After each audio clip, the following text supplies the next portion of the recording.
Well, experts have questioned the expertise of the army to deal with complex acts of vandalism and corruption taking place at Eskom's power stations. Government has announced the deployment of the South African Defence Force at 4 Eskom power station sites. Experts say this is a clear sign that Eskom is in deeper trouble than originally thought. Last month, Eskom reported that a truck driver and his supervisor from a transport company subcontracted to move coal to Eskom was arrested at the Matla power station. The arrest took place after the truck driver was found to be in possession of sub-grade coal destined for the facility. The coal swapping allegedly took place at a known illegal coal yard in the Mpumalanga area prior to the delivery at the Matla power station. This is one of the many incidents of fraud and corruption that are taking place at Eskom.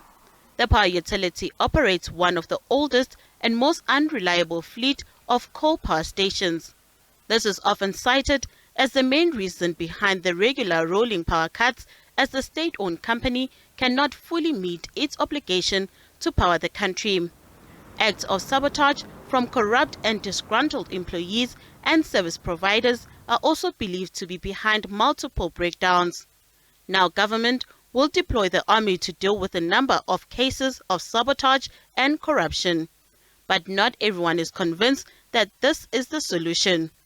This is because soldiers may not have the necessary skills to prevent the crime and corruption taking place at Eskom power stations. I do not necessarily have 100% confidence that the National Defence Force will take us out of this without any additional support.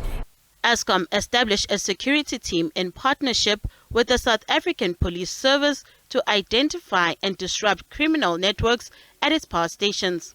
Recently, the partnership resulted in the apprehension of suspects involved in coal and diesel theft.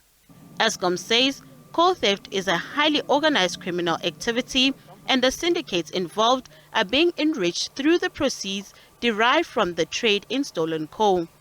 Experts say the deployment of the Defence Force is a sign that government and Eskom have lost control of the power utility. The board of Eskom and the management of Eskom effectively have lost total control, but they are making matters worse by deploying the army, who it has never been their mandate. Let's bear this in mind.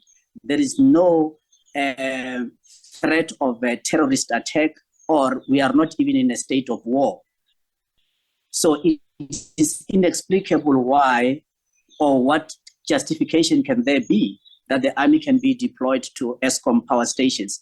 It's a knee-jerk reaction, but if anything, I think it should give all of us as South Africans a great worry that here we have got not only the government that completely is lost, it is at sea without a compass in terms of how to solve the electricity challenges of South Africa, but that also we have got a board of directors that is completely out of depth in terms of what to do.